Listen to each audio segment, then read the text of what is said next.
13 ఇయర్స్‌గా ఒక patient tubectomy ఆపరేషన్‌ని postpone చేస్తూ వచ్చారండి. ఈరోజు ఆ అమ్మాయికి సక్సెస్‌ఫుల్‌గా ఆపరేషన్ చేయగలిగాం పిల్లలు లేకుండా. ఈరోజు చేసిన అమ్మాయికి 38 ఇయర్స్. ఆమెకి 10 ఇయర్స్ ముందే ముగ్గురు బాబులున్నారు, ఇద్దరు పాపలున్నారు. అన్నీ కూడా హౌస్ డెలివరీసే. లాస్ట్‌ది మాత్రం బ్లడ్ తక్కువ ఉందని హాస్పిటల్‌కొచ్చి డెలివరీ అయ్యారు. అప్పుడు ట్యూబెక్టమీ చేయలేకపోయాము బ్లడ్ తక్కువ ఉందనేసి. తర్వాత ఆ అమ్మాయే ప్రతిసారి ఏదో ఒక రీజన్ చెప్పేసి పోస్ట్‌పోన్ చేస్తూ వచ్చింది. నాకు చేయించుకోవాలంటే భయము, నాకు పిల్లలున్నారు కుదరదు, నేను ఆపరేషన్ చేయించుకోనుంటే నా పిల్లలకి ఎవరు చేసి పెడతారు, నాకు ఫ్యామిలీ సపోర్ట్ లేదు అంటూ ప్రతిసారి ఇలా పోస్ట్‌పోన్ చేస్తూ ఉంది. ఈ ప్రాసెస్‌లో తను మళ్ళీ 3 టైమ్స్ ప్రెగ్నెంట్ అయింది. 3 టైమ్స్ కూడా అబార్షన్ టాబ్లెట్స్ తీసుకొని అబార్ట్ చేయించుకుంది. సో మళ్ళీ at the age of 38 pregnancy positive వచ్చింది. ఈసారి కొంచెం గట్టిగా మోటివేట్ చేయటం వల్ల సక్సెస్ఫుల్గా ఆపరేషన్ చేయగలిగాము.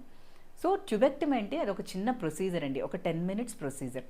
సో ఆపరేషన్ చేసిన తర్వాత ఒక 1 ఆర్ 2 డేస్ మీరు బెడ్ మీద ఉంటే సరిపోతుంది. తర్వాత లేసి మీ డే టు డే యాక్టివిటీస్ చిన్నగా మొదలు పెట్టుకోవచ్చు.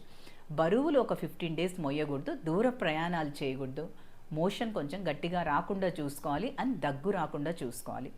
సో సెక్చువల్ ఇంటర్కోర్స్కి ఒక 7 to 10 డేస్ దూరంగా ఉండాలి. సో ఈ చిన్న ఆపరేషన్ మీరు పోస్ట్‌పోన్ చేసుకుంటూ ప్రతిసారి కూడా ప్రెగ్నెన్సీ తెచ్చుకోవడము, టాబ్లెట్స్ వాడడము మీ ఓవరాల్ హెల్త్‌ని అఫెక్ట్ చేసుకున్న వాళ్ళు అవుతారు.